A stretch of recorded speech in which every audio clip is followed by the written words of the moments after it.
Hey guys, welcome to our very first episode of Dear Bride. We created this in order to help couples plan their weddings efficiently and give tips. I've been in the wedding industry for about 8 years now and have photographed over 400 weddings at this point, and so I've got lots of tips to help you through this. So, first things first, trying to plan a wedding while working full time, you know that it feels absolutely insane. It feels like you're working a second job and it's a lot. So, I wanted to give you guys 5 tips for planning your wedding while working full time so it doesn't have to take over your life. So, the first tip is to set reasonable expectations. If you are working full time, you're probably not going to have a wedding in 6 months with a 6 months engagement. That's a lot to get done in that time, and it's probably going to be really overwhelming to do that. So set reasonable expectations and know what your timeline is for getting things done. Know when you need to get certain vendors booked. Have this all figured out when you start, so that way you're not floundering through it.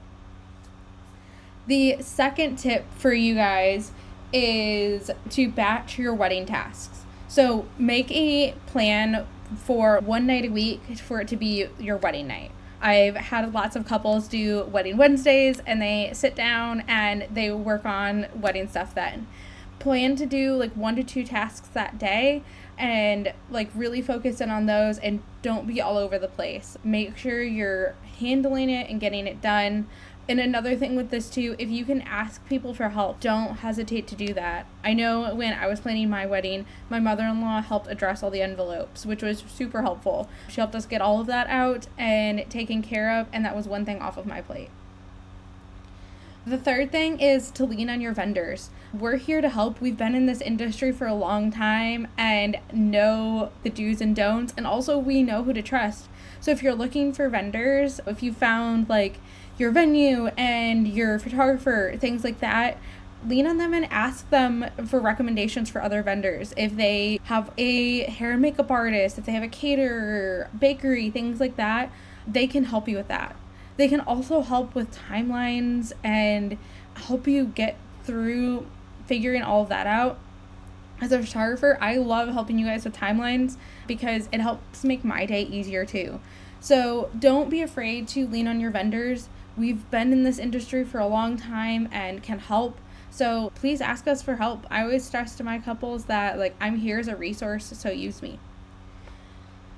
The fourth thing is to use tools to help you stay organized. I put together a wedding planning toolkit that helps you take care of like budget, guest list, vendors, all of that. I'll drop the link to get that for free in the description. But there are plenty of tools out there that will help you stay organized. If spreadsheets aren't your thing, that's totally fine. I get it. But have something that's going to keep you organized so it's not all over the place. We had spreadsheets that help us keep track of budget, guest list, things like that. I still use my guest list spreadsheet to this day for Christmas cards and things like that because some people still haven't moved. Make sure you stay organized and are on top of it. Maybe create a Google Drive folder for you guys to put everything into. A lot of people create an email address that is just for their wedding, so it's easy to keep everything together and in one place. Make sure you have a way to stay organized because it is a lot and there's a lot of moving pieces. So you want to make sure that everything is put together and can easily be figured out. My fifth and final suggestion is focus on what actually matters.